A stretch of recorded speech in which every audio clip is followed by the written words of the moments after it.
This is Guardian Radio 96.9 FM, streaming on GuardianTalkRadio.com and the Guardian Radio app, Nassau, Bahamas. The views and opinions of the hosts and guests are their own and do not reflect the views of the management and staff of Guardian Radio.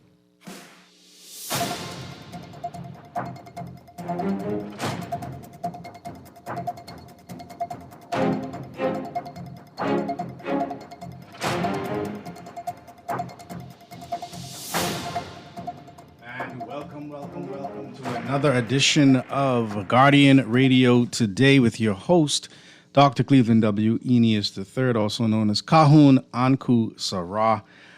Today's show is brought to you by Commonwealth Bank, Wendy's, the Cleveland Clinic, Fidelity Bank, Burger King, and Ron's Electric Motors.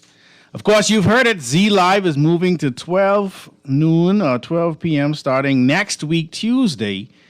And beginning next week, Guardian Radio Today, this show will be moving into that spot from 2 p.m. until 4 p.m. That's right. So join me and Garth Roseborough and friends every weekday here on Guardian Radio Today, starting at 2 p.m. Beginning, we're going to be sliding down and Mr. Lang is going to be sliding up. So I pray that you stay with us here on 96.9 Guardian Radio. Same fresh news, same smart talk all day. Just, sliding things around a little bit. Today we have a special guest in our first hour. And then the second hour, we'll open up the lines. I'll open up the lines a little bit in the first hour too, but in the second hour, we'll kind of just have an open line or continue to talk about what happens in this first hour. Our special guest today is none other than Rev. Dr. A.J. Vaughn. He is the High Priest of the Holy Coptic Church of the Black Messiah, and he's going to be with us to talk about remembering what we lived when we were successful as a people. Remembering what we lived when we were successful as a people. Why is this conversation so important? Here in the Bahamas, of course, we have many challenges, economic challenges, reliance on tourism and finance services, a lack of economic diversification, high public debt, inadequate infrastructure. We have social challenges, right? Deep inequality and poverty. Right, we have rampant crime. We have strained immigration policies. We have corruption and lack of transitionment with leadership. We have legal legacies that go back to colonialization. Right, the days of colonialization. We have environmental challenges. Right, climate change is happening every day rapidly. Right. The cost of natural disasters, right? We could go on and on and on. And oftentimes we focus so intently on the symptoms of these issues, or in fact, some of these are the actual symptoms, and we don't really get down to the core or the crux of what it is that we need to be doing as a people, especially when it comes to our identity. I Googled the problems in post-colonial Bahamas, and I was waiting to see if they even mentioned this identity crisis that we're going through. And usually, in all of the searches I do, they don't mention anything. But, we're going to talk a little bit about that and more. Let me welcome our guest today, Rev. Dr. A.J. Vaughn. My brother, how you doing? I'm doing well. How about yourself? Man, we're doing great. Listen, you were describing that, so man, it sounds like America and Liberia, exactly, Ghana. Exactly. It sounds like a global situation. It's not just us. It's not just us. Oftentimes, I get requests to touch on these types of topics, and happy you made yourself available today for this first hour. One of the things that we've been discussing over the past few weeks, and a question that has come across our desk on Guardian Radio Today, this Book of Enoch. People are always talking about this Book of Enoch and Book of Jubilees. And I'm asking because there's been such a deliberate such a deliberate movement to make sure that we as a people, especially our Nubian Melaninite people, that we remain ignorant about our spirituality and the records that undergird that spirituality. And so I wanted to start there, Basesh, because I wanted to get your understanding on those books in particular, but then of course any of the other missing books that just we're not even aware of. If you could just help us with that, please. Well, yeah, let's look at it this way. When people talk about, and I'm talking about those of us that are Christian, or those of us that are Hebrews or Muslims or people of faith, men and women of faith. When we look at the state of the world, when we look at the condition, and this book of Jubilee and how it would break down, events into these 49-year cycles, or the book of Enoch talking about when Enoch, the idea that there was an ancient apocalypse and Enoch was dealing with rebellious angels and having to stand with God. And it looks like today, right? Right. If you read some of these writings. Now, even more so and this is, anyone can actually look it up. There's over, right today, I think there's 21 books that are mentioned in the Bible. Yeah, I think that's the number. Yeah, in fact, I know that's the number. 21 books mentioned in the Bible, King James, New International, Ryrie, that you don't find today. 21. Wow. That are in there. Shemaiah, just 21 books by name, chapter, verse. That means there's something. If you said this textbook has 66 books, and for me to become a thoracic surgeon or cardiologist or neurosurgeon or obstetrics, whatever, right? And you say that to become that, you need this textbook, and you have to master this textbook. And then I get the textbook, but it's missing 21 chapters. Wow, you're in trouble. Well, I don't know. You're in trouble, but your patients are, right? I know, right? Yeah. You may not be with the people you're going to be operating on, because there's 21 chapters of information that are missing. And so when you say in your introduction, you said the idea of remembering when we were great. Like, what does that mean? How important is that? Well, our greatness was, when you look at just in the 50s, 60s, 70s, 80s, depending on each countries around the world, when people, melanated countries and lands, were fighting for their independence from colonialism and that whole political system or actual system. The people who were fighting for this independence, these were scholars, number one. They understood the importance of scholarship. They were readers. You can't name one melanated or black liberator in any land who was not an avid reader, investigator.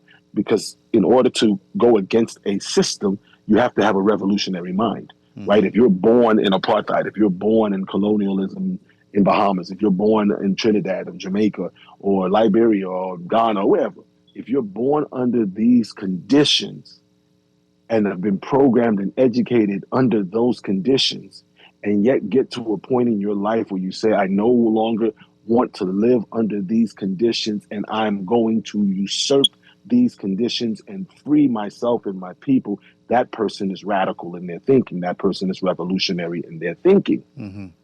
And then to be able to do that, you would have to not only think outside the box, but you'd have to understand everything within the box. Meaning you have to master their system, because now you're talking to their media, their court systems, their international. You follow? You're a voice box. So these people understood the importance of scholarship, and scholarship was not just reading what was comfortable, was not just reading or studying what made me feel good or what I believed, right? It was studying beyond my personal belief in order to get a well-rounded perspective of my situation and how to come through it. And these great men and women of our not so distant past globally pulled it off. Yeah.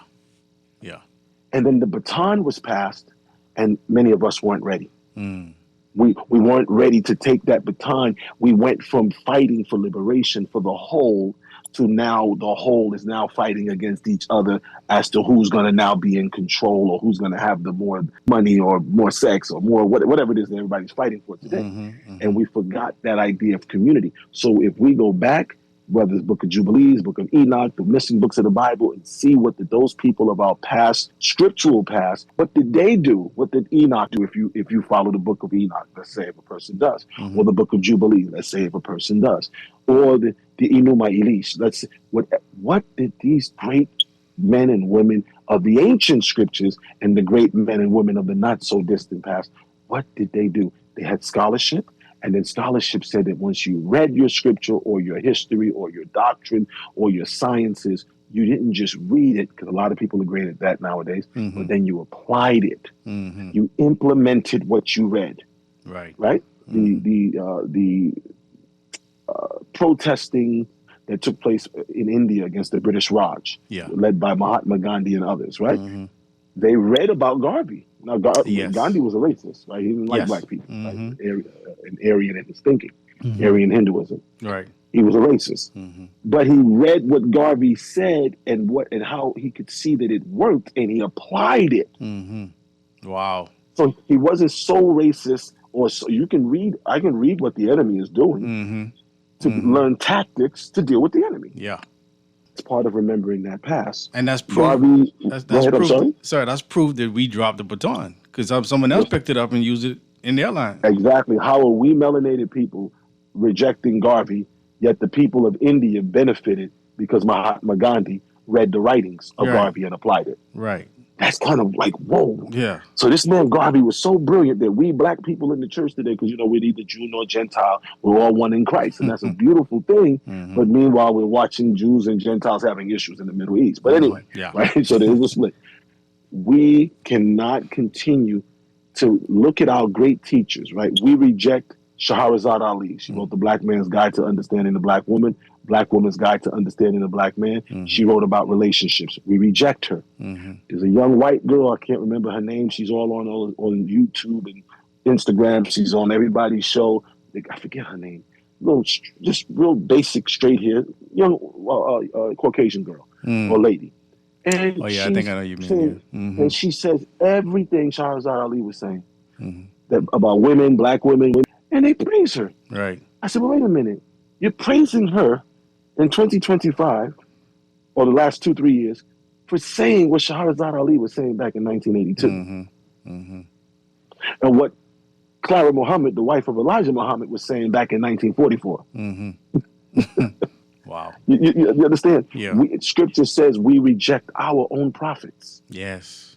We reject, because the creator of the boundless universes has sent to every nation of people warners and guides. The difference is other nations of people accept what their warners and guides say for their betterment. We tend to reject anything that does not fit what makes me feel good. And we've got to change that. To remember that great path, all of the benefits that we've been able to, as tough as we say things are today. Yeah. We benefiting. what our grandparents were dealing with. Now we headed back there now. Yep. Fast. We got a time machine going back. But for most of us, we've not really experienced the threat of racism. Right. White supremacy. We're seeing it now, and it's not rearing its ugly head. The body's out. It's walking around. It's like a roaring. Scripture says the devil is like a ravening, roaring lion seeking to consume you, walking about proud, the emboldenedness of what we're hearing. We've better start reading our history while that history is still available and take note of what they dealt with so that we can recognize what we're looking at and make the right moves. It's like just playing chess. When you play chess, you do a thing called notation. Every move I make, I write down. Every move you make, I write down. Why? Because if someone makes a move, we can go back to study the game, the chess match, or we can go back to see where mistakes were made. We're not doing that. And we see what's happening. Not that people can't see, but because we don't like what we see, we're creating an alter reality in our minds and believe because our alter reality in our mind is what we believe and like to say that that's what's actually happening. And that's crazy. Yeah. Yeah. I mean, I was just watching the news this morning, and there was a gentleman on MSNBC, and he said, hey, we got about a year before America is just what it used to be. Say that one more again. Yeah. I don't think they heard you. Yeah, he on MSNBC this morning. He used the word authoritarian. He said we got one more year before America is back to just or being an authoritarian ruled country. Now let me take it a step further. You mean globally? I think that's the problem people are making, right? Nationalism is not an American issue. That's right. It's a global. We're talking about racism, white supremacy, that Joe Biden spoke about. Yep. That former Vice President Kamala Harris spoke about. That former President Barack Obama spoke about. That former First Lady Michelle Obama spoke about. So this is not what y'all. This is documented already. When President Biden first came in, he said the most dangerous. So this is but it's a global system of oppression against melanated people. And that system has organized itself. Yes. See, before you could run and go to certain other countries and try to, quote unquote, hide and lay low. But now, because of the interconnectedness of the social systems of the world, the interconnectedness of the business or trade systems of the world, it's gonna be bad. So people, what did our forefathers do in the not so distant past, in the last 100 years? We grew our own food. We got back to farming.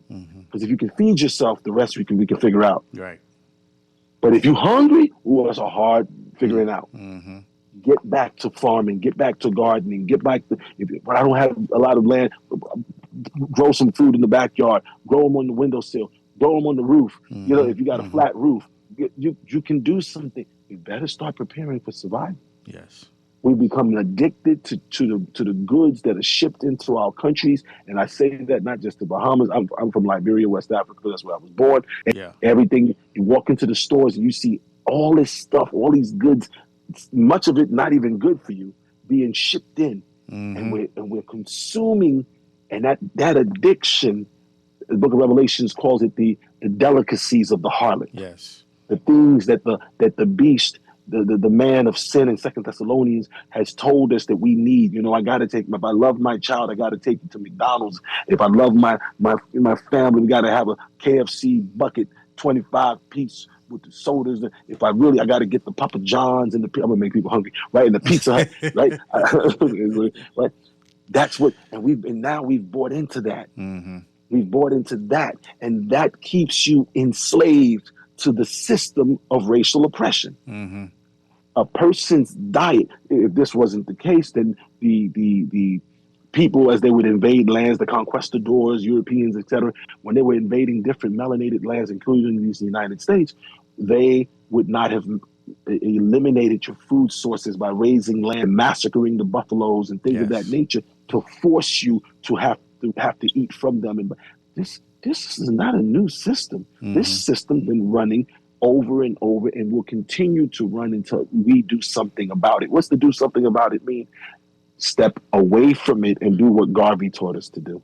Do what Amy Jacques Garvey taught us to do. Do what Elijah Muhammad do for self. Baba Elijah Muhammad said, you can't expect the people to respect you when you're begging them to do for you what you ought to do for yourself. Amen. And so we have to ask each other, what are we women? Are we men? Are we little boys and little girls? Are we invalids? Because we have the capacity to do for ourselves. And we're watching, there are nations like Burkina Faso, they're doing it. There's nations like Togo, they're doing it. There's Benin, they're doing it. So this notion that it can't be done unless you have this military might, that is not the truth. But it also means that the church has a role to play. If the church is not revolutionary in its thinking, I don't remember this, so please don't misquote me. Right. I'm talking revolutionary, meaning to change the way we think, to revolve, to go back, to go forward. The African saying called Sankofa. You must go back to go forward. You must pull the bow back for the arrow to go forward. You must look at your past and retrace it in order to blueprint your present and foretell your future. Sankofa. So that idea, if we are not stewards of our past, in church we talk about being stewards. Yep. Stewards. Well, we part of being a steward is to be a steward of the past. If it's the biblical past, then we got to get back to the law. We can't say I'm a steward of the kingdom of God and heirs to the throne of God. Well, if you're heirs to the throne of God, God's throne has rules. Yes.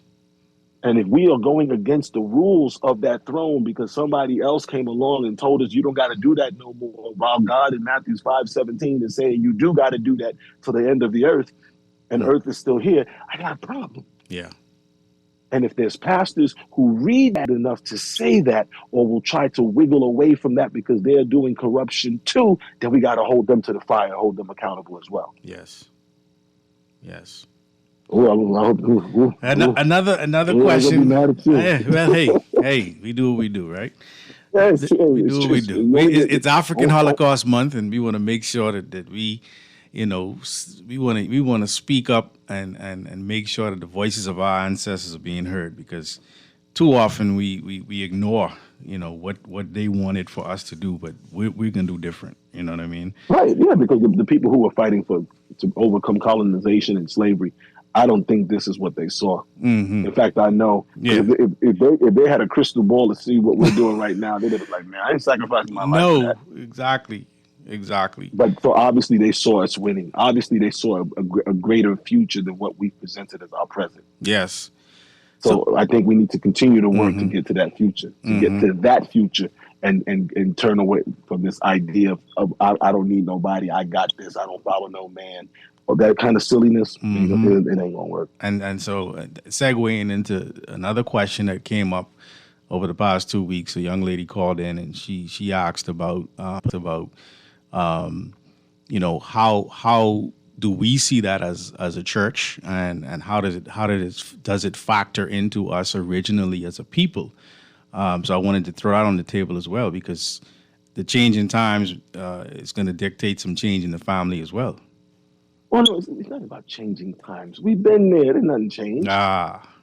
There's always been more women than men. That's not new news. That's not like CNN breaking news. There's more women being born than men. I didn't even know. I couldn't. Come on, let's stop. Right? The reality, the book of Isaiah chapter 4 says, in that day, 7 women will take hold to one man and will say, we have our own wealth.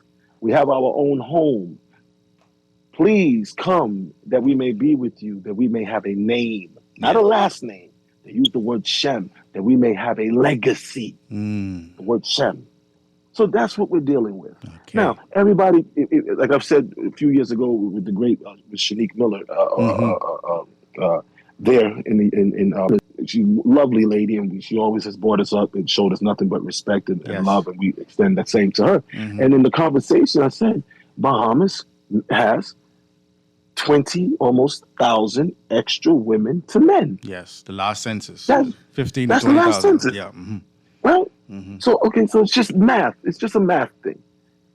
You got 90,000 men, let's say, and 110,000 women. Now, if I'm a female, I can say God's going to send me a man. That's wonderful. Nowhere in the Bible does it say God's going to send you a man. But okay, right? But we're going to go ahead and we're going to rock with that for right now. Right. From where? Right. This is not like, we could just, if we put a little bit of salt and pepper in the pot, we just stir it up and add a little couple more, you can stretch the pancake batter. That's not what we're doing. You're asking to be sent a whole human being who has not been born. Wow. Too young for you. You're going to jail. You are Kelly. You screwed. Right. Now, that again, that might sound harsh, but it's not to be harsh. It's to be truthful. Now, so most females, in some way, form, or fashion, are going to be sharing their man. Globally. Yep. I'm not saying right and wrong. I'm not getting into who cheated, who didn't cheat. That's for each person's life experiences. And he wasn't truthful if he had told me, yada, yada, yada. Throw it all on the table, no problem. 20,000 less men than women. You can't marry what ain't been born. So our forefathers, how many the people in the 1940s and 50s and 60s in Bahamas had fathers, grandfathers who had multiple families that they took care of and everybody knew about it. Oh yeah. This is not breaking news now. Right. It's not breaking news. Now, people say, yeah, but my grandmother wasn't happy. That whether you monogamy, protogamy, whatever it is, happy, that ain't got nothing to do with how you're married. It has just to do with two people being unequally yoked. Let's just have a real conversation. Because Abraham had 3 wives, David had more than one wife, Solomon had more than one wife, Judah had more than one wife, Jacob had more than one wife.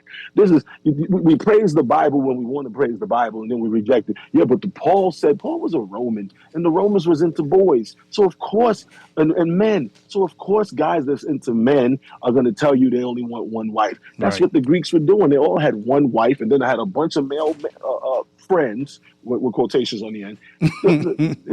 But these were not the people of the covenant. Right. The people of the covenant lived this way, and there was no single parents or single mothers. There weren't orphans. These things didn't exist. Right. Now, does that just mean every man go out there and grab a woman, get 2, 3? No, that's not. We didn't say that. I said scripture. I said culture.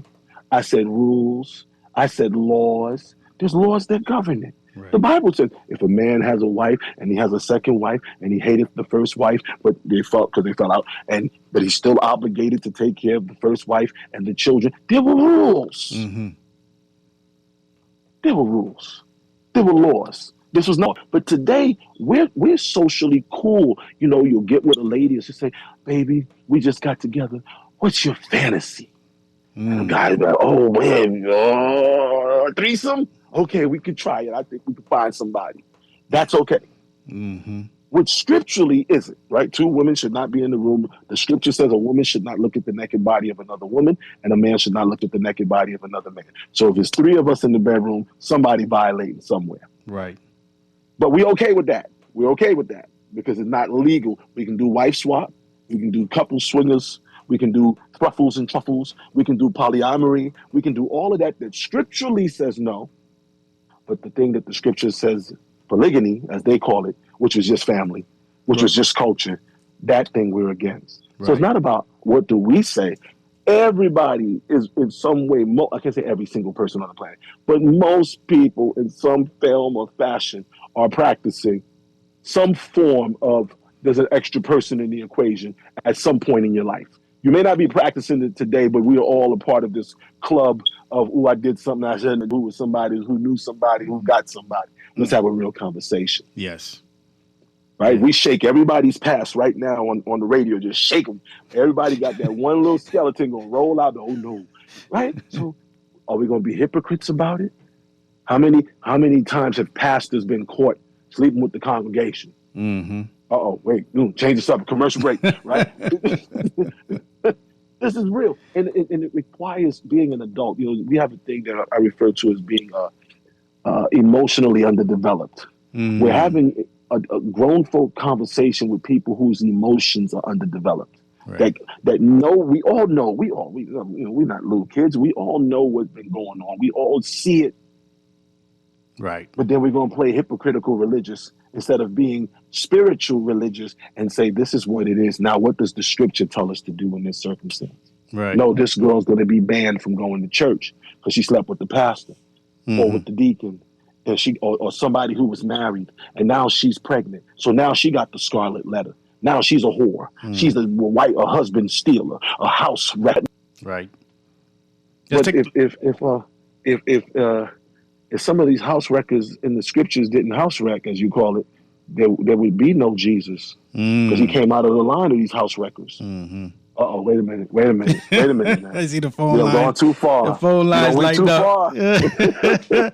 Let's take this phone call here on Guardian Radio today. 323-6232-325-4316, 325-4259. Of course, in the family of islands, 242-300-5720. Our text lines today, powered by BTC, 422-4796. Of course, standard text rates do apply.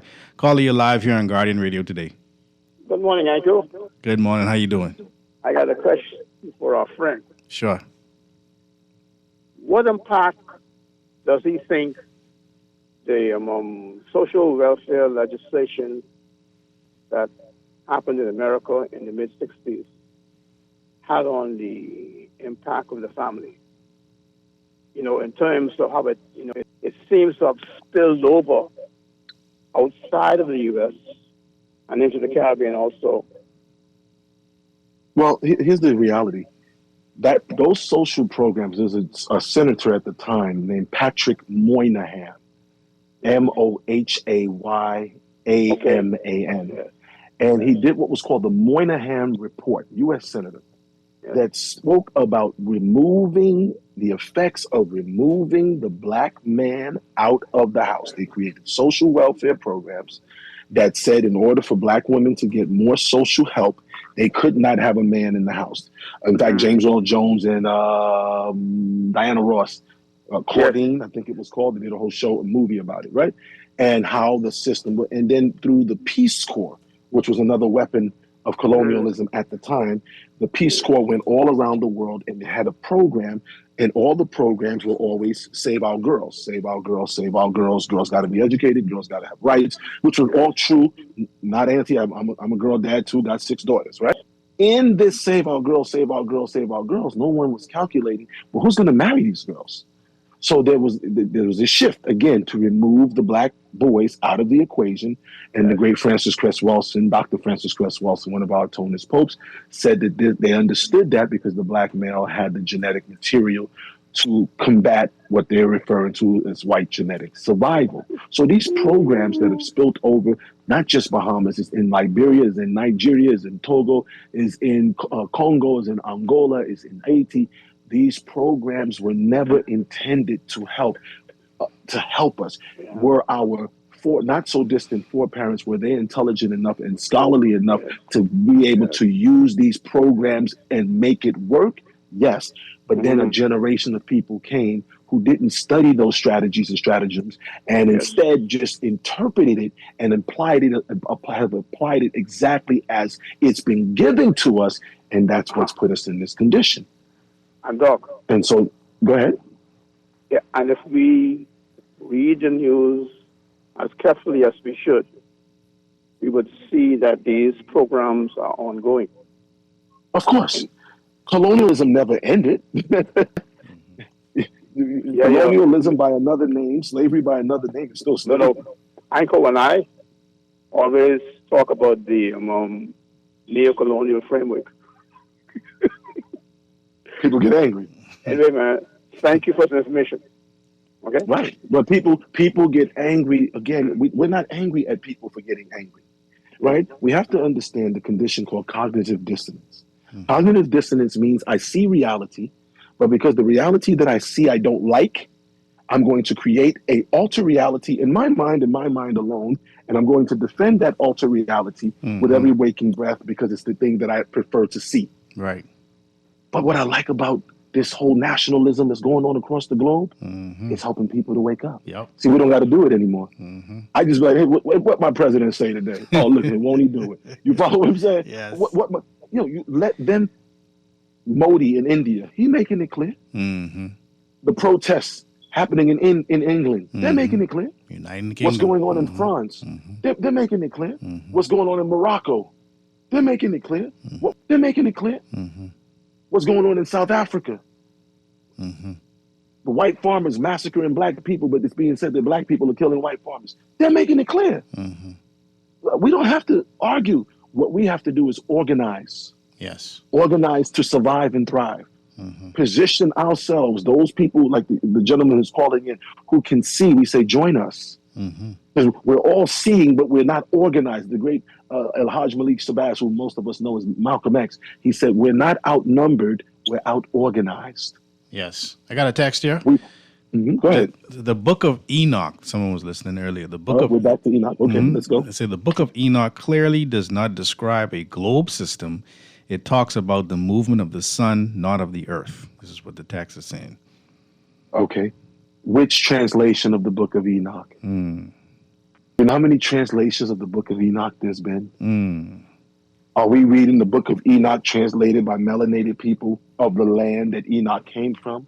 Or are we reading the translations done by the translators of different systems? Right. Whenever a person translates a book, it's different copies of the Book of Enoch in my life. And each one says something counter that's different to the other. Whenever a person translates any book, the first question should be asked, or writes a book based off of history. What do you ascribe to? Who is funding the writing of this book? That should be the first question. Who's funding the writing of this book? Because whoever's funding the writing of this book, like with many people who do research, the persons who are paying you to do the research expect your research to lean in their direction in some way, form, or fashion. Right. Okay. So in that same way, yes, the Book of Enoch, which copy is about 16 to 17 copies of it, each by a different translator. And this is why, but we live in a day and time that, guess what? How about we go get it and translate it ourselves because the software is available.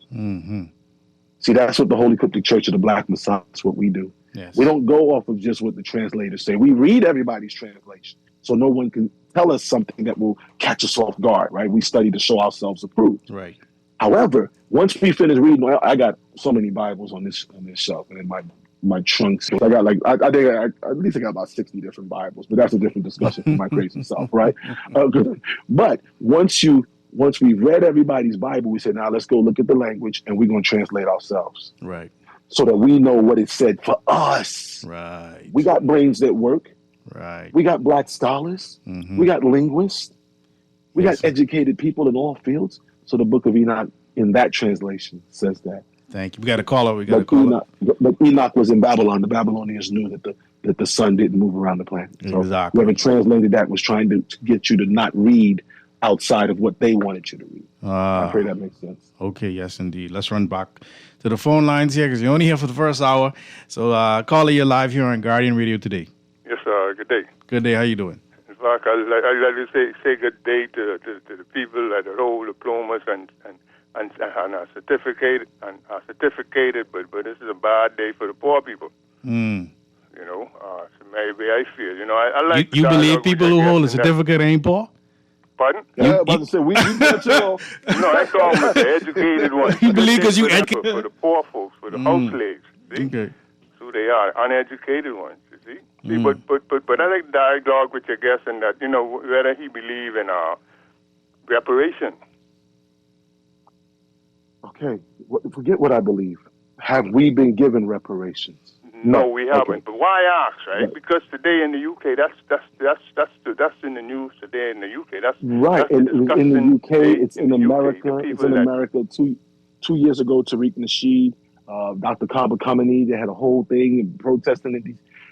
Elijah Muhammad made it. We can't expect, if there's a global system of racism, white supremacy, that only survives by keeping black people down. Europe will die if they ever allowed Africa and the Caribbean nations to be free. Are we understanding? We're asking the people who are sucking on the breast of Africa to stop sucking on Africa and Bahamas and Trinidad and Jamaica and Santo Domingo. Stop sucking on our nipple and die.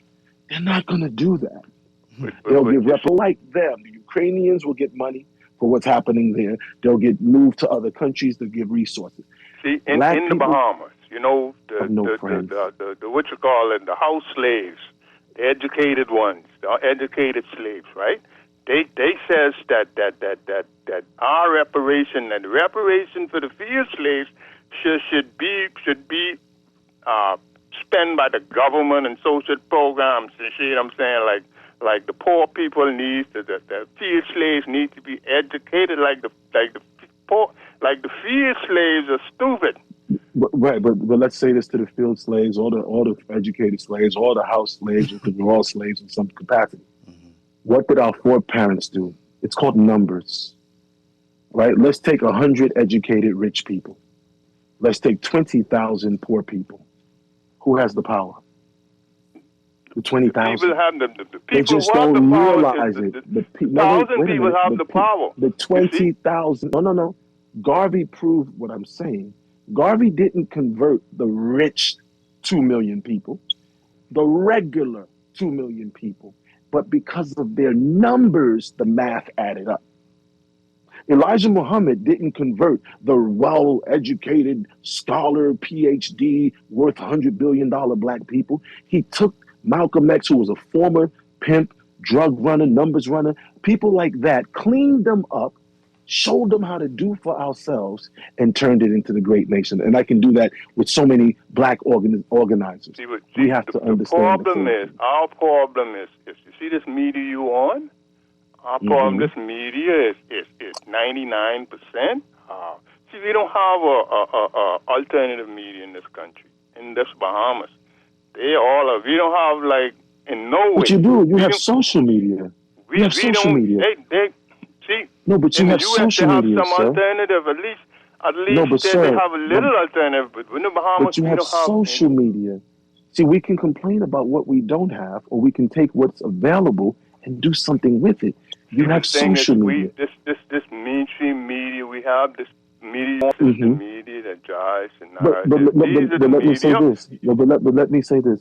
Just take what's his name, Shannon Sharp, right? His club Shay Shay, right? Or Cam Newton, right? Or I forget the two gentlemen. They do basketball. There's people. Yes, you can. Yes, they're not playing fair with us. Yes, it ain't right. Yes, they're not making sure we get reparations to do it right. Yes, all that's true. Yes, we got some people that are puppets. Yes. That's been the same from 1914. When Marcus Garvey was fighting for blackness, there were people like W.B. Du Bois who were speaking against him. There's always going to be that. That's not going to change. Right, but we don't have a W.D. Du Bois in the Bahamas. We don't have a what you call it LBC, not an LBC. What you call it? The Al Jazeera in the Bahamas. All we have in the Bahamas, we don't even have a MSNBC in the Bahamas. But let me say this to everyone: when we don't have something, necessity is the invention. Amen. So if you know what we don't have in political, government, whatever you feel we don't have, become that. You become it. That's the difference. That's revolutionary thinking. If I don't agree with all the leaders, I'm going to go become a leader. Right. I'm going to do whatever they're doing to become a leader so I can do the right thing for the people. Right. When Ibrahim Traoré that's in Burkina Faso, yes. When he didn't agree with the former presidents and what they were doing, he stood up with men like him who were organized, and they've turned their country in a better direction. That's all we're saying. Yes, all of that's happening. But what this messaging for this program today, what did our predecessors do? They didn't just sit and point fingers. They became. Yes. So if I don't like the leadership in Liberia, Congo, wherever I'm at, boom, leader. Lead me by example. Yes. Your work's more than your words. And that's what all of us got to do. I hold myself to that standard every day. Yes, I can sit around and tell everybody what's not right, and be a better person and organize. I'm not trying to overthrow nobody. I got no guns, none of that. But I got sense, and you got sense. Everybody listening to this program right now got sense. If you don't like the barbershop you working in, go open your own barbershop. You don't like the church you're going to, open your own church. You don't like the school your kids are going to, get them to another school. Oh, but I don't have money. Okay, then go get some money. Don't stop making excuses. Yes, man. Do something. Cut grass. Paint. Tap dance. Strip. Hell, you stripping anyway. Do something. Try something. And I'm not saying it to be funny, but I'm saying that's because, again, if not, we just gonna keep complaining and they. Who's they? We the they. We are the they. Yes. We're the they. Let's stand up. Do something. Do something better. This has been too Use quick, the but mediums that you do have. I'm sorry. Yes, I know. I'm gonna come off the soapbox. Hold on. Okay, thank you so much, Rev. Dr. A.J. Vaughn, my brother. Thank you. I appreciate you. Yeah, man. I appreciate you taking the time. Indeed. And then just before you go, just tell people where they can see you this weekend for African Holocaust Month. Oh, yes. African Holocaust Month. If you text 646-479-9465 and just type the word African Holocaust Month and we will send you the link. It's a free program. It starts Saturday at 11 a.m. sharp and it ends at 2 p.m. sharp. We were like 5 minutes early this week. But it's a 3-hour program. It's free. So you just text 479-9465 and put the words African, or just put AHM, African Holocaust Month, AHM, and somebody will send you the link. Saturday, 11 a.m. Eastern Standard Time. It ends at 2 p.m. Eastern Standard Time, which would be 4 p.m. GMT, and will end at 7 p.m. GMT. Mm-hmm. And you can get your local time from those. All right? Thank you, my brother. Namastu. Thank you. Namastu. Yes, indeed. Namastu. We're going to run to the news and be back right after this. Keep it locked.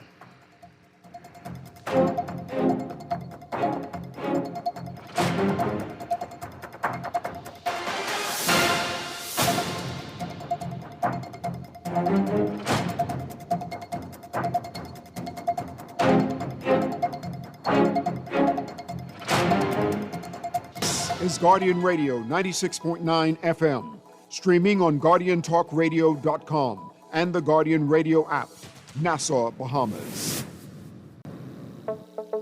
Tired of banks forcing you to use technology to bank the way they want you to? Your convenience is important.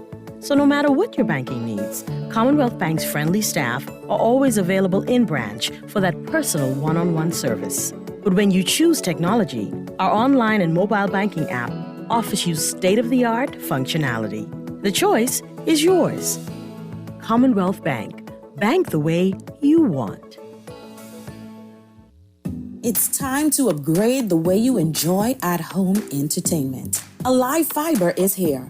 Enjoy all your favorite channels and streaming apps, all at lightning-fast internet speeds with affordable bundles, and it's only a click away. Visit www.alivefiber.com to sign up now. Stay connected, live your life. It's good to be alive.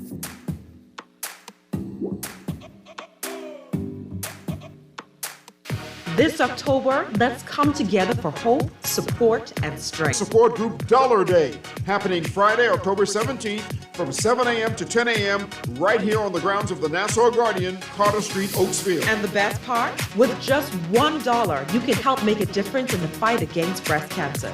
Every dollar counts towards awareness, education, and support for women battling this disease. Come on out, drop $1 and stand with us for a cause that touches so many lives. Join us on Friday, October 17th from 7 to 10 a.m. and let's turn every dollar into hope. That's the Sister Breast Cancer Dollar Day, proudly sponsored by the Guardian Media Group, Star 106.5, and the Guardian Radio 96.9. Great Commissions Ministries is God's storehouse. They have been caring for the poor, homeless, and hurting since 1987. You are invited to support their Stop and Drop program by dropping off some food items in their barrels and some cash in their bottles. You can donate an offering each month or pay your tithes online to Great Commissions through the Givelify or Suncam to shelter the homeless, feed the hungry, and spread the gospel of Christ. Volunteer your service and support the Live to Give program. Call Great Commission Ministries, God's Storehouse at 325-5801 for further information, or stop by the office on Wolf Road. Be blessed. When it comes to hearts at Cleveland Clinic, you can't miss a beat. You seek the best care possible, work with the brightest minds, and leave no stone unturned to get to the heart of the matter. Because understanding is always the first step to overcoming. For every heart in the world, see how we're advancing the future of heart care at Cleveland Clinic today. Great news! Ron's Electric Motors' new location on Cowpen Road, right next to Island Luck, is open Saturdays and Sundays. So for those needing repairs on electric motors, generators, welding machines, water pumps, battery chargers, electric lifts, transformers, Ron's Cowpen Road location can have you up and running on weekends. Don't forget, you can still visit Ron's Electric Motors on Wolf Road and Claridge Road, and now Ron's new location on Cowpen Road. Dial 356-0249 or 323-5267.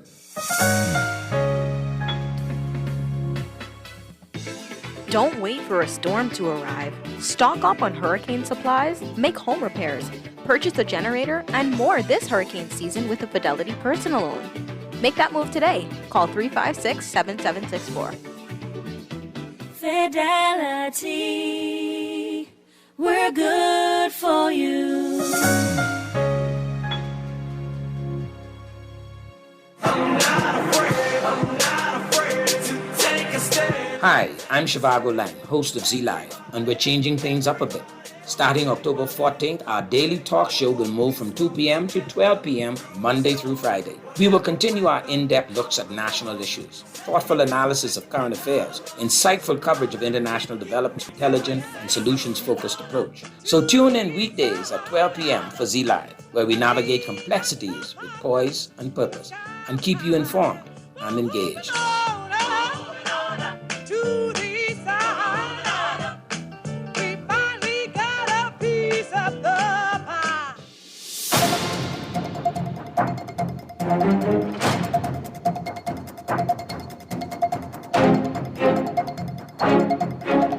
And we're back here on Guardian Radio today, here on 96.9 Guardian Radio. My name is Dr. Cleveland W. Eneas III, also known as Kahun Anku Sarah. We're grateful to our guest, Rev. Dr. A.J. Vaughn, who stayed with us for the first hour. We'll jump right back into the show. I see, okay, I thought we had someone on the line. All right, yeah, sorry I didn't get all the calls in the first hour. It was only an hour. But we'll have him back on the show in short order.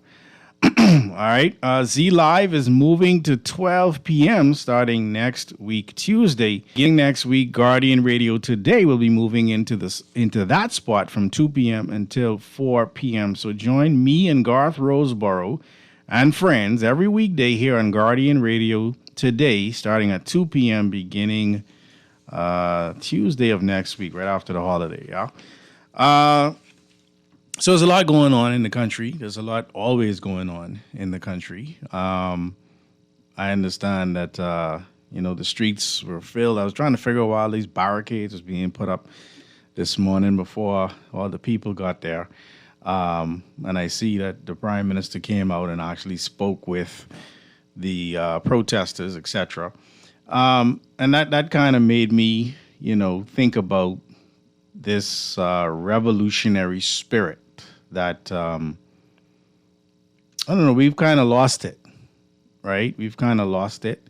In the first hour, we kind of touched on some of the spiritual aspects and understanding who we are as a people and conversation, but I want to add to it because there have been causes for the waning of the revolutionary spirit in this country.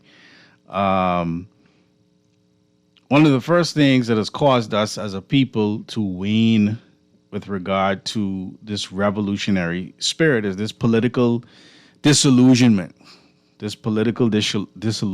Right? Failed promises. How many times have we been promised things that have not come to light, right? The promise of a more equitable society under this majority rule government and independence has not been fully realized for many Bahamians. We have a caller who always talks about the house slave and the field slave, right? This gap between revolutionary ideals and the reality of persistent social problems, such as the high crime and inequality, has led to deep disappointment. Many of us are disappointed in this Bahamas that we live in today, right? Even the people who strive to make it a better place, people who go into the political mill and realize that they don't have enough within themselves personally to change the system, right? It's a systemic problem, right? We have stagnant politics, all right? PLP, FNM, it's a two-party system. All right, of course, the COI is hot on the trail, and we'll see how they do in this upcoming election. Of course, the DNA was a party that seemed like they would do something, but again, nothing's come out of that wish for a third party to dominate in the political landscape, right? These two dominant parties, the Progressive Liberal Party, the Free National Movement, are often perceived as stagnant, and they exercise a stagnant exercise in gimmickry.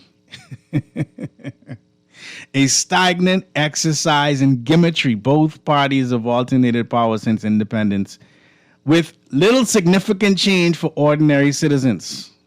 And this is why we have voter cynicism.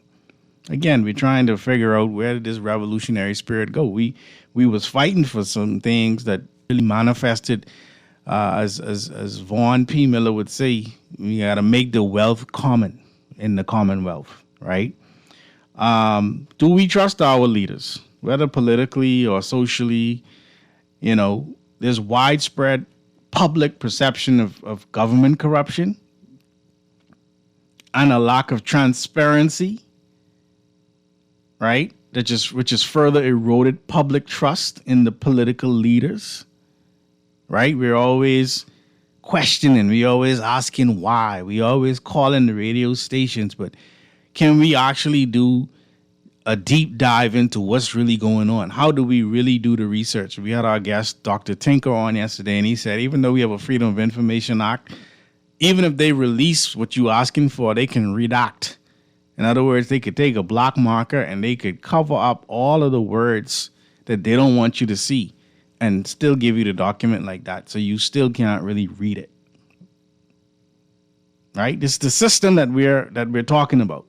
I ain't talking about personalities. This is the system that we are talking about. This lack of campaign finance regulation. It leaves avenues for powerful interests to influence politics, right? Public procurement, right? All of these things have been susceptible to corruptionary spirit. So we saw some of that downtown today, right? We saw the unions shoot kind of they say that's a shot over the bow.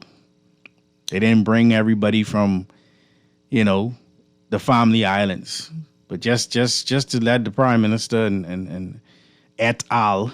Understand, hey, this thing could get worse. You understand? Because y'all playing with our money, y'all playing with us. You understand? But we gotta imagine a Bahamas that is capable of bringing forth the dreams of the people who fought for this majority ruled Bahamas. Was when they fought for what they were fighting for, is this the Bahamas that they saw? I highly doubt it. We're heavily dependent on tourism, but ask yourselves this, right? And we're gonna have a show on this coming up soon, right? But imagine if the industry only to serve the tourist product. So you have these mammoth hotels. We decided we wanted to build these huge hotels, Atlantis, Bahama, but all of these rooms, they need beds, they need furniture, right? They need appliances. Like even if we just made the appliances, even if we just made the furniture that went into these rooms, right? I know we do some making of mattresses. I don't know how many of them get into the hotel rooms, but we are making mattresses. But our economy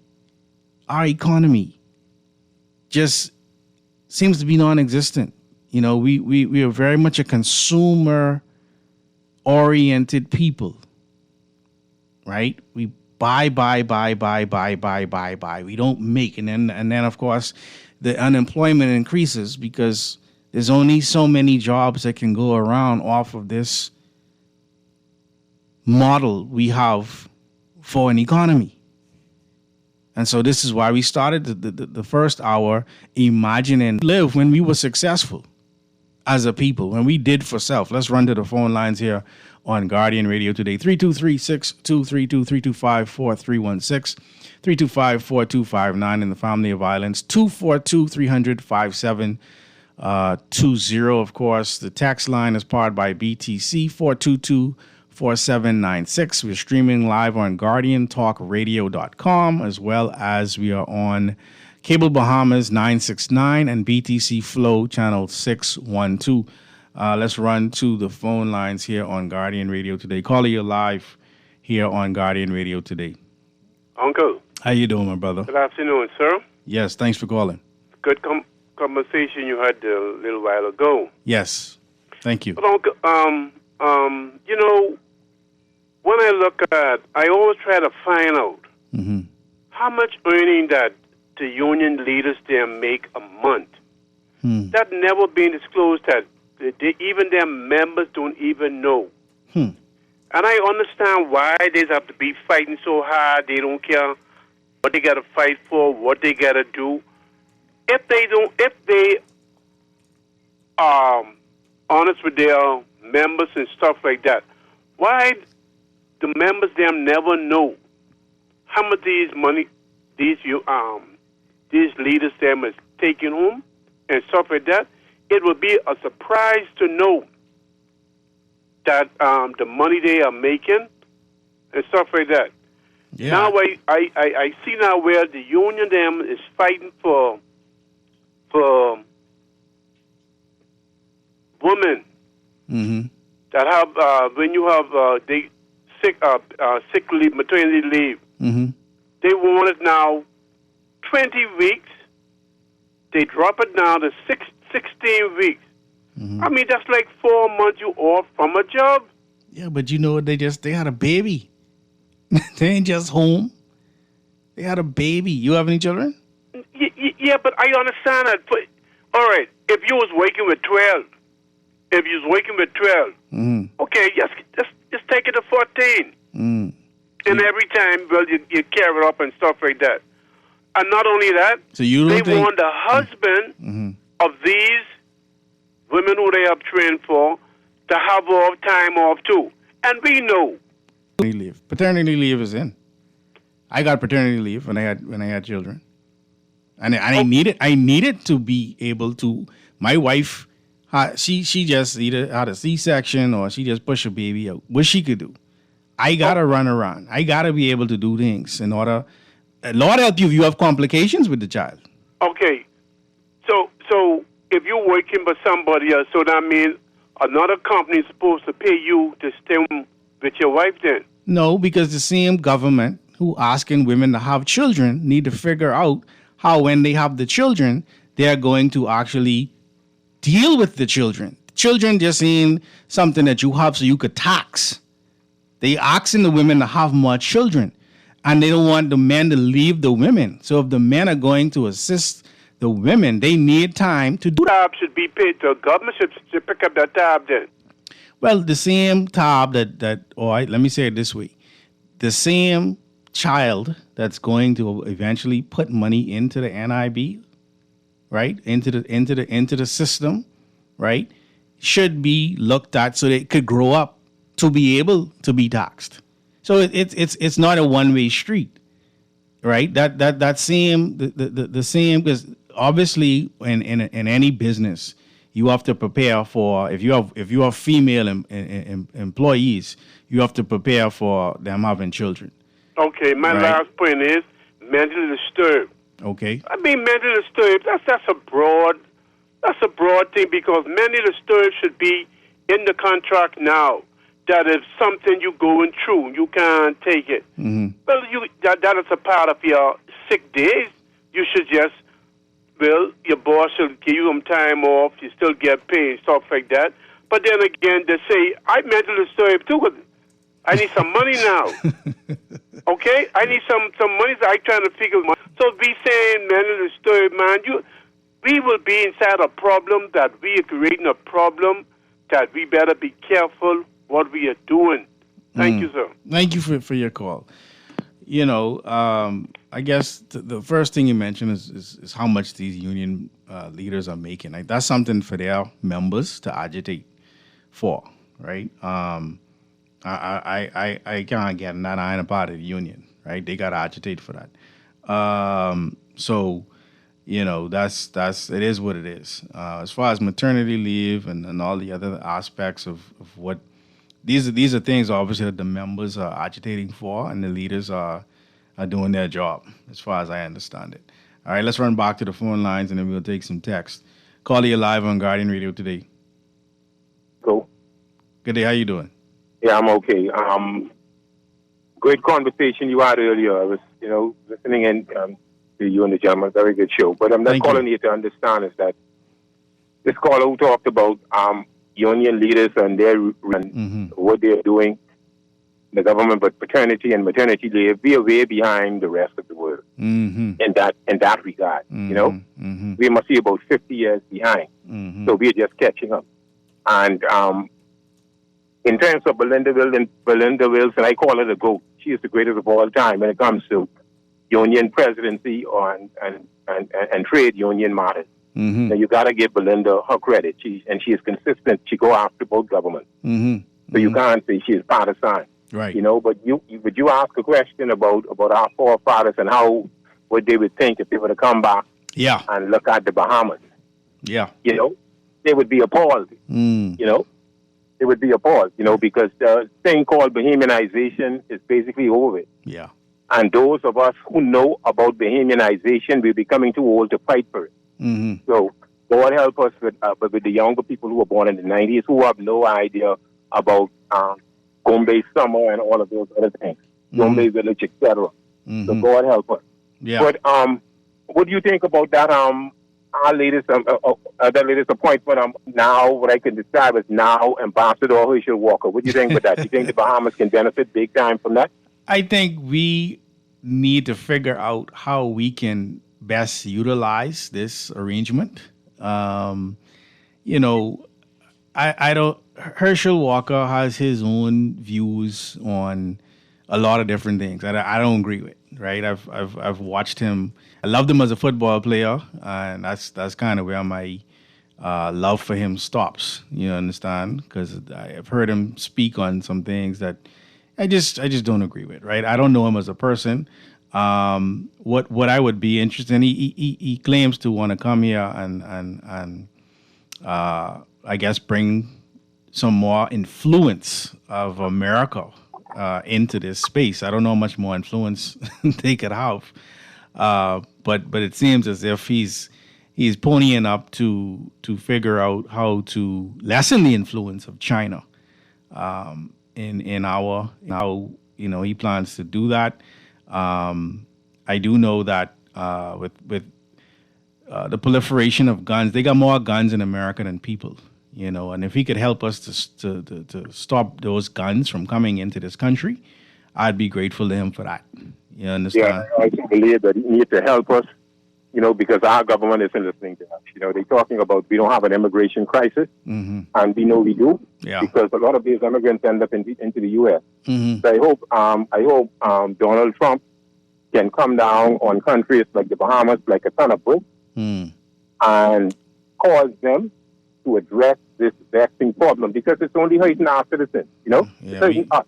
We dying. We pay these politicians big money. We give them the best when it comes to healthcare, and they have all the work and all the trappings to go along with these prestigious jobs that they're holding. Yeah. But then look at how they treat us. Look at what they give us in return. In terms of our hospitals. Yeah.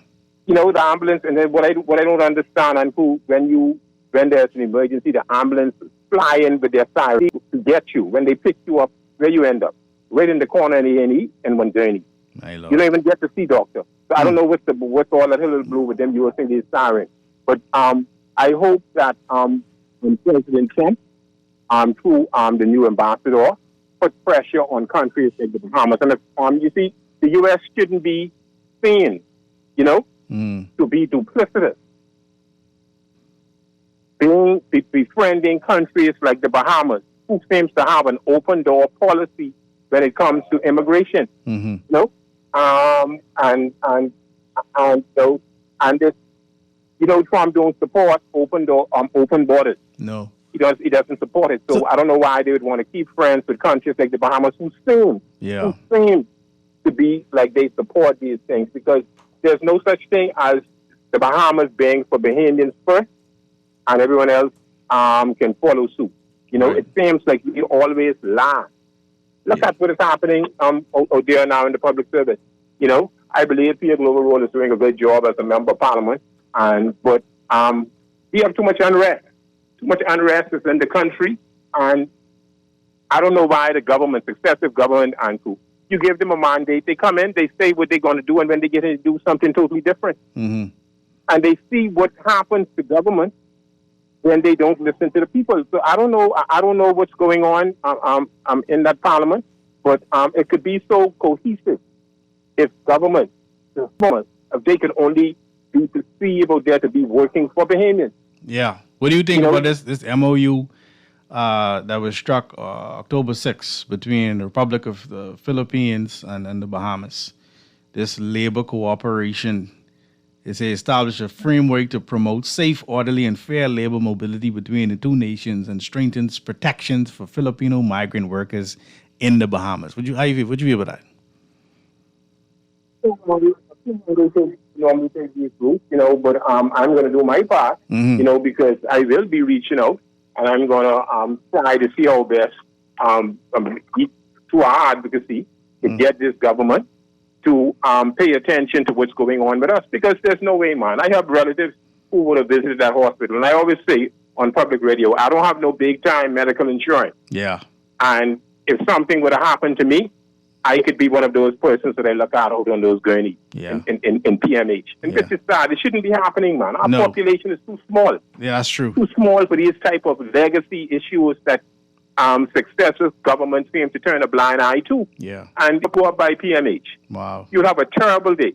And it's just disturbing. And these politicians don't seem to care.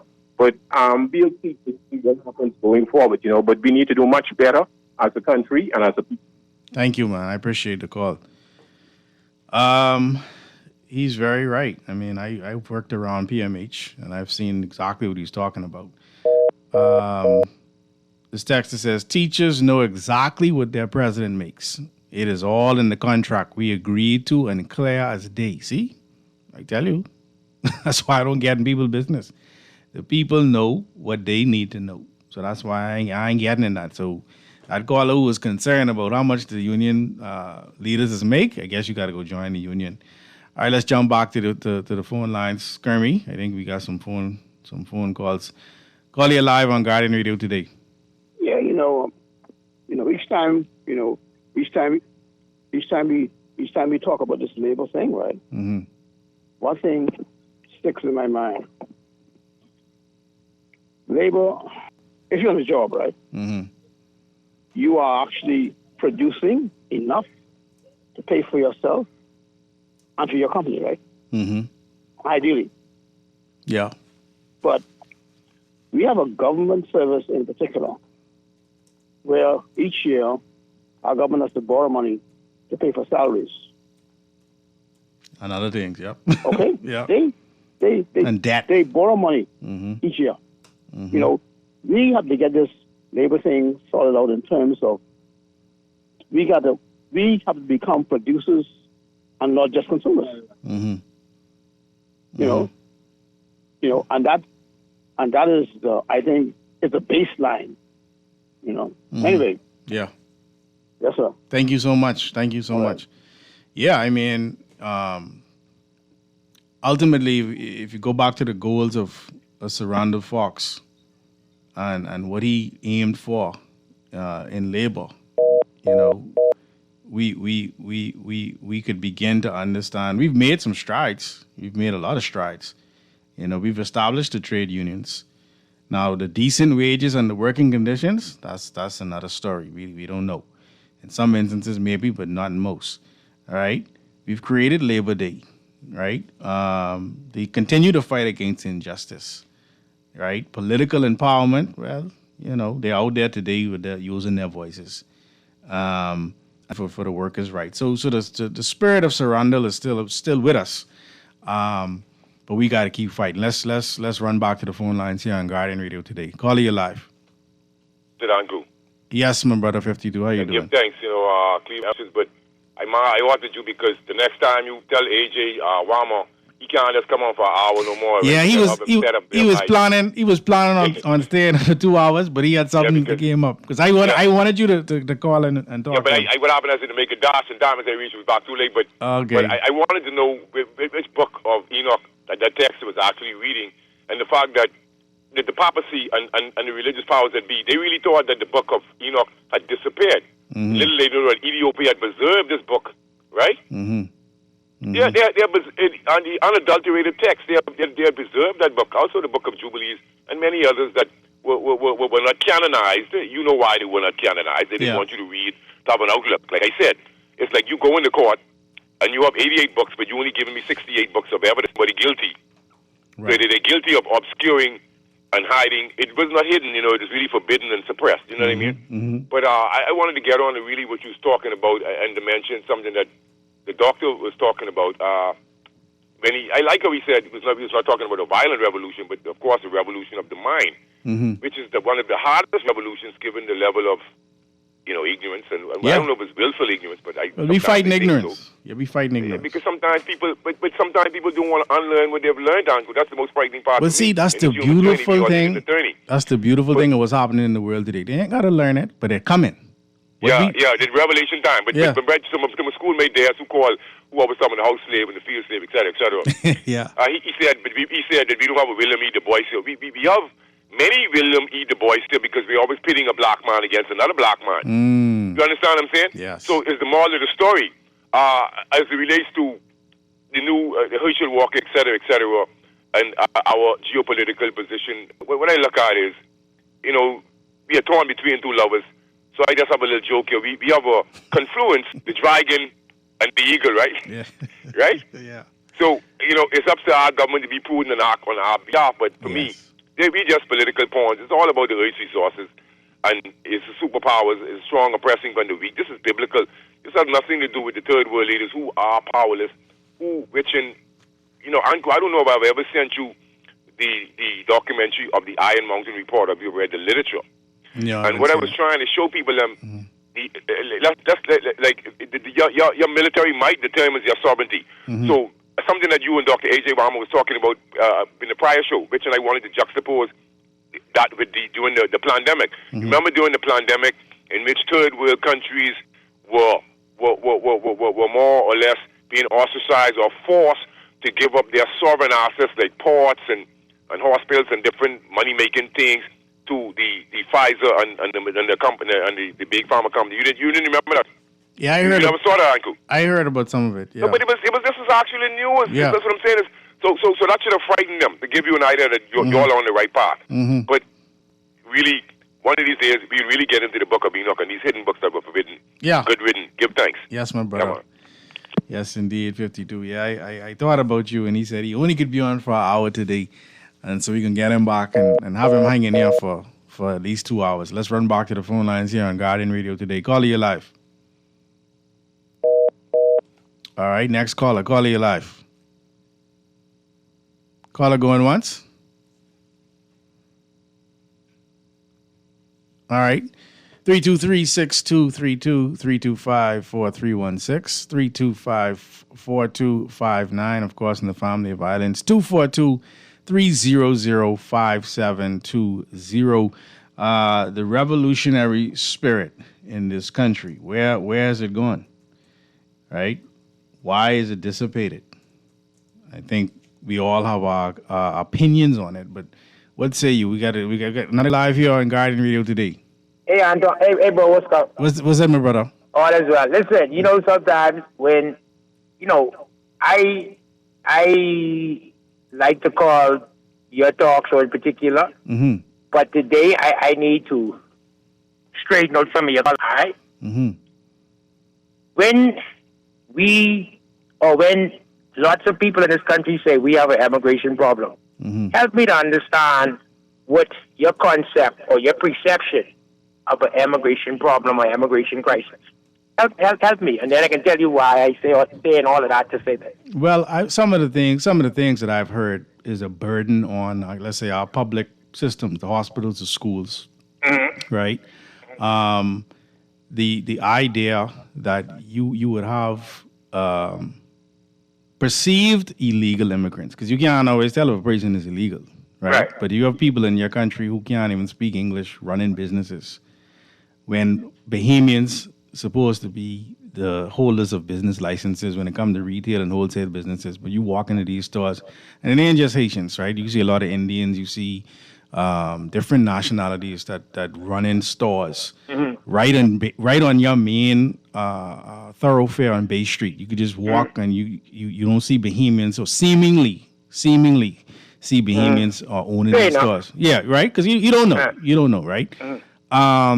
But of course the problem with the shanty towns, etc., right? Which when they go into the shanty towns, they find out that not everybody in there, most people in there are not illegal. Now we're getting somewhere. Right. So a lot of it is perception by some people, but I feel for the people who say, man, I got to rush to register my child to get them into a school, because I find in that a lot of the students that are in that school are not even Bahamian, whether they're here legally or not. It's a burden, or we have to figure out how we're gonna house the legal immigrants here, along with our Bahamian children. You understand? Same thing with it in the hospital. We got to figure out how we're going to care for whether you legal or illegal. The fact is, the infrastructure is not serving us well, and so that those are some of the things I've been hearing about. But what say you? Let someone. I'm not talking about even me as a caller. Right. Let someone come on your talk show from the Department of Statistics. And I talk about someone who's not going to be biased, even if you support the government or you don't support. I'm talking about someone who's going to be neutral. Listen to me, sir. Factual, yeah. In this country, we have so many, I can use my brothers and sisters down in the South with the greatest respect to them, Haitians, who born here. Yeah. And listen to me, brother, listen. We have more legal. Yes, we have illegal, immigrants here. But I want a lot of Bahamians to understand. When you see these persons and you look at them, right? Maybe they might not look the way that we might look, right? But they are Bahamians. They born here. They've been here like 20 and 25, 30 years, 40 years, paying NIB, doing everything, And that's the problem right now. And then I wanna clarify something else again with one of your callers. A few months ago, you had President Donald Trump wanted to ask Caribbean countries when they were doing that mass deportations of illegal immigrants to accept people. You can remember that? Yeah, I remember that. Okay, what did the Bahamas do? I think we denied it, eh? Okay. Yeah. Okay. Yeah. But still one of your callers called and say that the government ain't standing up, or, in some sense like that. Because, listen to me, I can be real with you, brother. Whether you agree or disagree with me as I hang up, you got more people in this country who they call Haitian Bahamian, my brother. I ain't calling nobody no Haitian Bahamian. So if you been here over 18, I call you Bahamian. I don't believe in that thing, no Haitian Bahamian. All right? Yeah. Because if someone born in the States and they live in the Bahamas, so you's a Bahamian American, eh? Have a good day, bro. Thank you for the call. We're gonna run to a break, but what I want to talk about when we come back from the break is the idea that in one breath we're saying that Bahamian women are not having enough children, whereby we might as well say Bahamian families are not growing at the rate that we want them to grow. And so what's going to happen if we don't have some type of immigration policy that allows for people to come in here? What are we thinking? Are we going to start having more children? Or are we going to be bringing people into the country? That's kind of where we're at right now. But let's keep it locked here. I want you to keep it locked here on 96.9 Guardian Radio. Guardian Radio today. We'll be back right after this.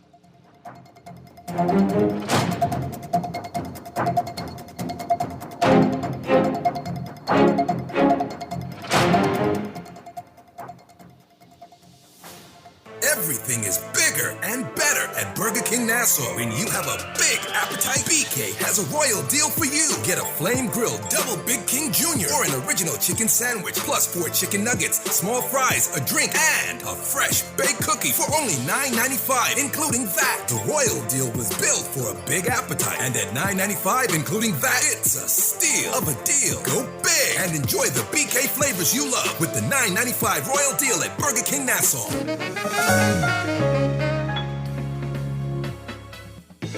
Don't wait for a storm to arrive. Stock up on hurricane supplies, make home repairs, purchase a generator, and more this hurricane season with a Fidelity personal loan. Make that move today. Call 356-7764. Fidelity. We're good for you. This October, let's come together for hope, support, and strength. It's the Sister Breast Cancer Support Group Dollar Day, happening Friday, October 17th from 7 a.m. to 10 a.m., right on the Nassau Guardian grounds, Carter Street. And the best part? With just $1, you can help make a difference in the fight against breast cancer.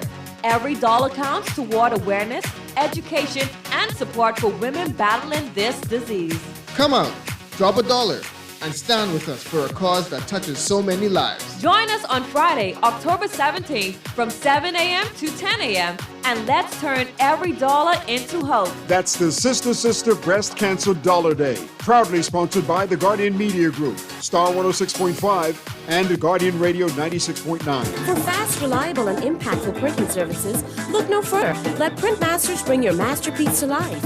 We stand by our quality products that is second to none. Our affordable pricing and makes Printmasters the ultimate choice for all your printing needs. We can deliver any type of printing services, from banners to booklets to business cards. You name it, we can print it.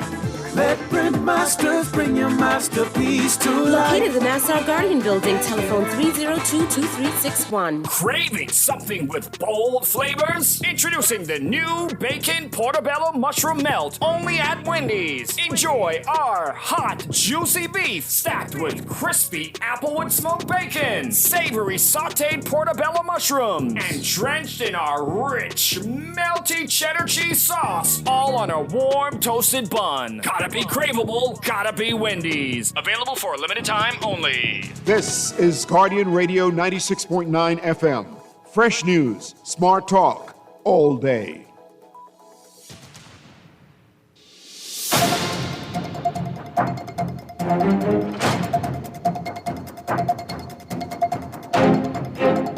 And we're back here on Guardian Radio today, here on 96.9 FM. We're going to go back to the phone lines in just a second. I just want to just throw this story from the Tribune into the mix. Headline says, Lorota, Bahamians need to have more kids to keep NIB sustainable. All right, this is by Kyle Campbell of a Tribune staff reporter. I'll just read a little bit here. It says, Bahamians have been told to have more children. The country's low birth rate threatens the long-term survival of the National Insurance Board, says Maz Lorota, the Ministry of Social Services, Information and Broadcasting, who warns that too few workers are contributing to sustain future pensioners. We have a declining birth rate, Mr. Lorota said yesterday. If you take immigration out of it, the Bahamas is far below. I think we're talking about 2+% growth. We are at 1.7. So this is the dilemma we are dealing with. All right, Bahamians ain't having children like they used to. All right, so what's the plan? Let's run back to the phone lines here on Guardian Radio today. Call you live. Excellent show, Uncle. Boy, I tell you, I really enjoy listening to you and your guests. Thank you, man. Thank you. You do a very, very good job at it, man. You know, I really admire how he pointed out the fact that the colonialists tell you point blank, look, Africa, we know you've been blessed with all of the minerals and all the resources, but we need it. Understand? Straight up. Here's the deal. It's yours, but we need it. Yeah, we need it. It's amazing. Yeah. And on top of that, if you're not interested in letting us have access to it, we can get rid of you. Yeah.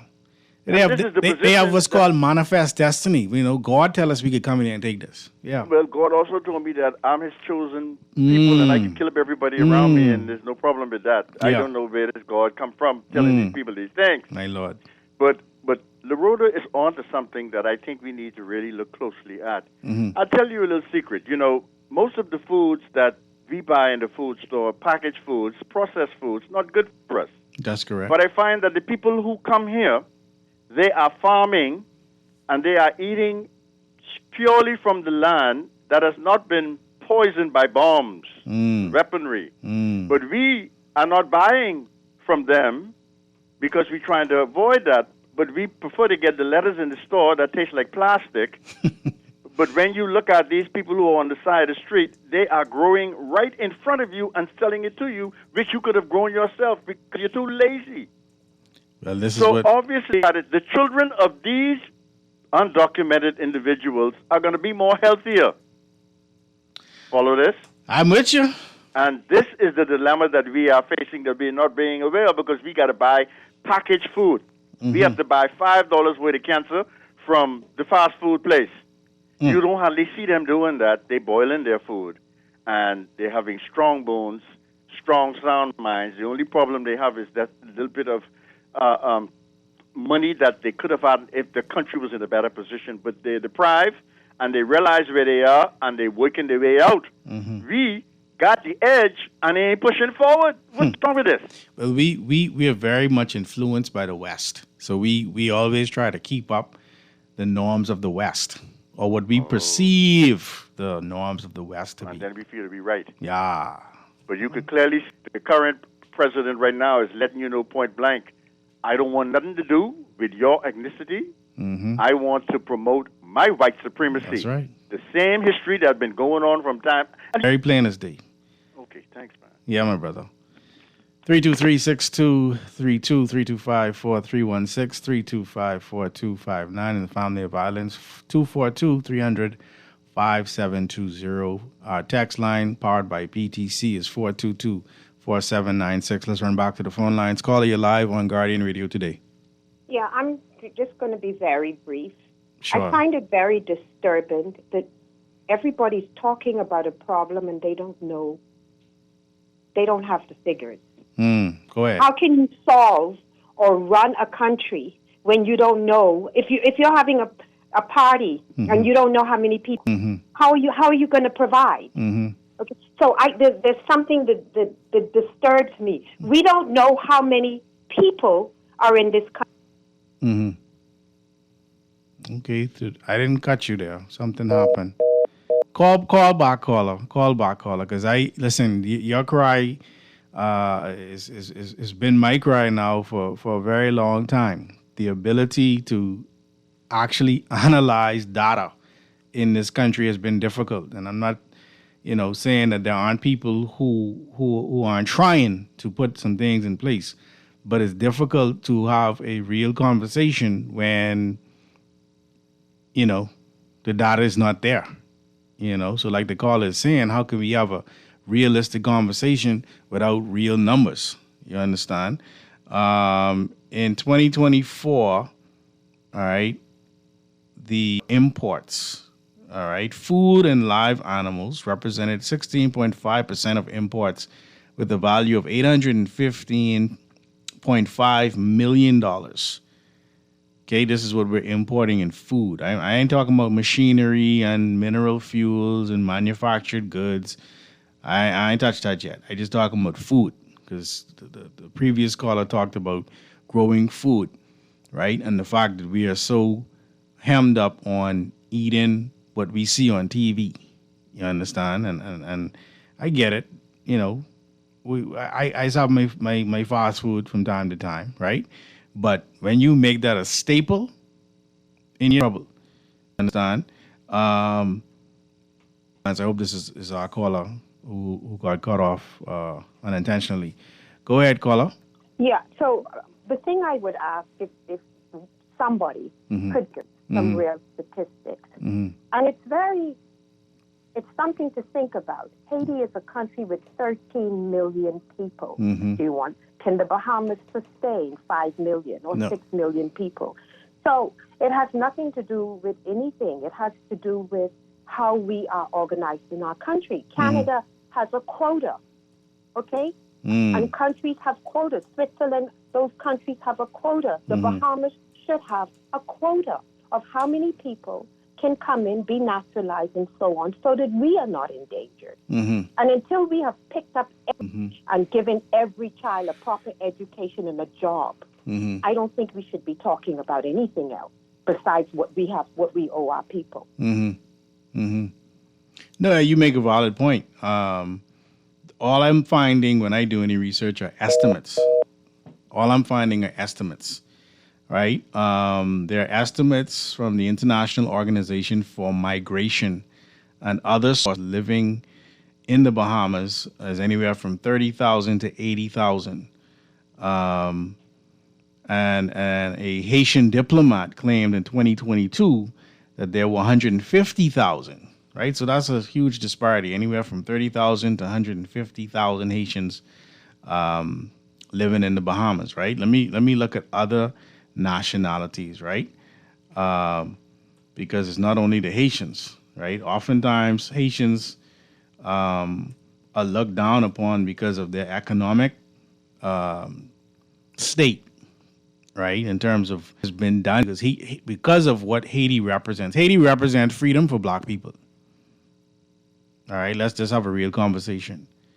Haiti, the revolution and overthrow and racism, white supremacy, Haitians started that in this part of the world.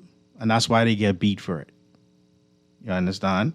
And so the economic, not that there aren't rich Haitians, don't get me wrong. There are many rich Haitians. There are morally more rich Haitians than rich Bahamians. But the ones that are seeking economic and social asylum, they took a huge brunt of the backlash that they didn't necessarily cause. Let's run back to the phone lines here on Guardian Radio today. Call you live. Hey, good afternoon, Uncle. Good afternoon. How you doing? Yeah, Uncle. Mm-hmm. I want to ask you a question. If there's a saying that goes like if you can't help yourself, right? Mm-hmm. You think that's how it goes? Or you're supposed to help yourself before you help people, right? Well, I know when you go on the plane, they tell right. you, but I can bring that up too, okay. Right? Uncle, right? Mm-hmm. What are we demonstrating or saying to the Bahamians that it's okay for us to ensure that people are safe and secured and covered and protected and have everything they need? Mm-hmm. But when it comes to you, we can think about that. Mm-hmm. I mean, and we are Bahamians here pretending that ain't what's happening. We have to be. There's nothing wrong with taking care. The Bahamas, I believe, was taking care of the Caribbean for quite some time, simply because our dollar value. Just the only reason. Because if our dollar value was, say, like like one of those Caribbean nations or where these people are coming from, you think they would have been coming here? No. They would have been coming here. Mm-hmm. But because of that fact, right, is the main reason why they come in here. And it would be the main reason why we put a control on situations, because there's a lot of money that is being made in this country, and it is swiftly being taken out of this country. Now, what if where some of this money had to remain on the ground so it could cycle around for the natives would have to remain here? But this is the big question that people are having, right? For example, you talk about they talk about the tourist numbers rising, and we're always hitting these numbers of tourists. But that money is not trickling down to the average Bahamian, right? We're not seeing economically the effects for the most part of the tourists coming in. But that's our main industry. You see what I'm saying? And so what a lot of us are frustrated with, like the last caller, is that we are in the dark about so many things in this country. The need for transparency is that we are faced with in this country, because it's very difficult to get real data about the circumstances in this country, to the point where we have to go and make stuff up to get people to respond to some made-up situation to try to get truth out of a matter, right? I'm not saying that's what you should do, but we gotta figure out how we're going to get actual data and actually understand what's going on, so we can actually assess, analyze, and actually respond to what is going on. This is where the frustration is for many people, and this is why we take it out on each other, and the crime rate goes up, and the social issues continue to pervade in the country. And so that's my time, people. I thank you all for listening. See you next week on Guardian Radio Today. Thank our guests in the first hour, Rev. Dr. A.J. Vaughn. Thank you, the callers, the texters, and of course you, the listeners, here on 96.9 Guardian Radio. Fresh news, smart talk all day. My name is Dr. Cleveland W. Eneas III, also known as Kahun Anku Sarah. I leave you today by saying Namastu. I bow to the divinity in you. Take care.